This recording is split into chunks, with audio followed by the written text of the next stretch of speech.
Human ka panalangini sa pari ang pan ug bino, dili na ordinaryong pan, dili na ordinaryong bino, real presence of Christ. Unsa na unang katawhan sa Dios nga niya dinhi karon, mauray rason nganong nagkatigom ta karon. Aron ma-rediscover nato ang source sa atong paglaom, way lain ang atong Ginoong Hesukristo. Atong pakpakan siya. Duha kung tulo magkatigom sa akong ngalan, anaa ako sa inyong taliwala. Manamingon siya, ako ang pan nga gikan sa langit, ug ang pan nga akong ihatag kaninyo, mao ang akong kaugalingon. Unsa ihatag ni Kristo nimo? Ang iyang kaugalingon. Maunang mo simbata kay siya ang source sa atong kinabuhi. Atong pakpakan siya. Muna nga, unsay kalainan sa pare ug sa pastor, mone, ang pastor nagdag mga butang. Tinoo dili. Hoy. Ang mga pastor nagdaog mga butang. Aron mo tapok ang mga Katoliko nga pitok-pitok ray mata. Mga nanambong take. Sa cluster na to ay snacks, pero dito sila naay snacks. Naapay pakapin. Nga bugas, tinoo dili. Kay ang mga pastor nagdaog mga butang, pero ang pari walay dalang butang. Ang da sa pari ang tag-iya sa tanang butang, ang pan sa kinabuhi. Amen. Muna nga ayaw ninyo ibaylo katawhan dinhi sinupulan og bandirahan. Ang pan dili pari inyong giana sa misa. Dili obispo, dili kardinal, ang pan sa kinabuhi. Unsa gingon ni Kristo? Nikuha siya sa pan. Unsaon man niya paghatag sa iyang lawas aron atong kanon. Unsaon man nato paghatag siyang dugo aron atong imnon. Nikuha siya og pan ug mingon siya, kini mao ang akong lawas. Unsa iyang gingon? Kini unsa iyang gingon? Kini mao akong lawas. So, ba siya mingog, murag akong lawas. Ningon ba siya, murag akong lawas, no? Wala! Ang iyang gingon, this is my body. Demonstrative pronoun. Kung saan man ang demonstrative pronoun? Refers not to the speaker, but to the nearer of the speaker. Kinsa nang ang doon na ko. Unsa nang demonstrative pronoun refers not to the speaker, but to the nearer to the speaker. Kinsa may speaker? Si Kristo. Kinsa may nearer sa speaker? Ang pan nga iyang gigunitan. This is my body. Ikuha siya sa bino, this is my blood. Demonstrative pronoun. Precise kayo. Kini mao ang akong lawas. Buhatan ninyo kini agig paghandom kanako. Human ka panalangini sa pari ang pan ug bino, dili na ordinaryong pan, dili na ordinaryong bino, real presence of Christ. Unsa na? Kusga. Real Christ. Unsa na? Mao bitaw na mangluhod ta kay di na ordinaryong pan, dili na ordinaryong bino, real Christ. Nakaron. Doon mangutan na, Father, doon na ba'y nahitabo nga ang pan na himong unod, ang bino na himong dugo. Atong paminawon, ang tinuod nga hitabo makaigsunan nga kung inyo ning pamation karon, manglimbawt ang inyong balahibo ug madubli ang atong pagtuo ngadto sa Ginoo ug kadasig. Ang nahitabo sa Lanciano City, Italia sa tuig 750 AD. Paminawan ninyo. Atong papakan ng Ginoo. Nahitabo ni sa Lanciano, Italy. Ang pari nga nagduha-duha siya nga human kapanalangin ni niya, pari mismo nga nagduha-duha. Dito ni sa Lanciano, Italy sa tuig 750 AD. Kay ba mo kato sila si Dr. Eduardo Linoli, dunay gatusan ka doktor. Nya kay ba mo pilang ka laboratory test ang ilang gi-examine? 51 laboratory tests. Kaya kibaw mo lain yung mga scientists, the same conclusion. The flesh is real flesh. Kikikuan man nila og sample.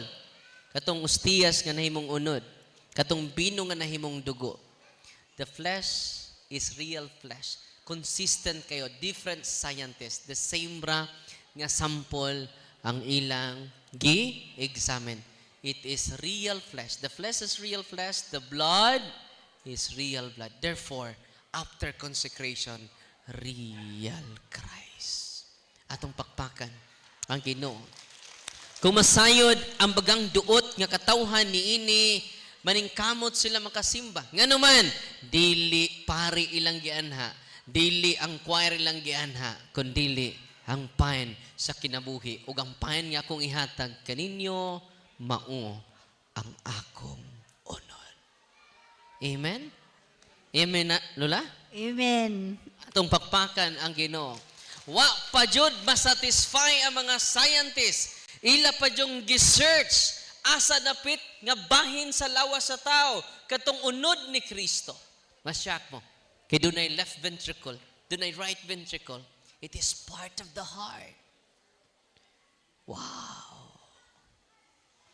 Kana ding inyong kalawaton kada simba, it is the heart of Jesus. Is it amazing? Uy. Panggutom na may dagwaya. Kahabhabo na may pader. Ay mo kagol. Kanang atong pagkaon, luto naman, humba, dinuguan, malata ra na, madugta ra na. Pero ang pan nga akong ipaambit kaninyo, dili madugta. Amen. Atong pakpakan ang pan nga di madugta. Kibaw ba mo 2024 na takaron? Tinoo dili. Unsa na tang tuig karon 2024. Og ang dakong milagro mga kaigsunan, ang maong ostiyas nga nahimong unod hangtod karon wa pa madugta. Grabe. Uy. Wala mingon siya paghago kamo og pagkaon nga dili madugta. Kay ang pagkaon nga akong ihatag kaninyo dili madugta.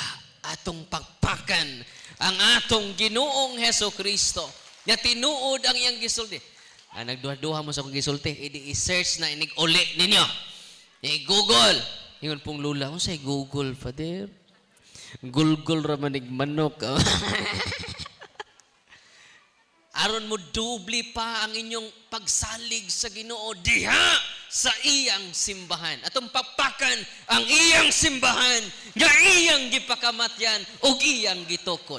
Amen? Munang ila na pong gi-search kadtong maong dugo, unod nga dunay dugo. Tong ostiyas di may dugo.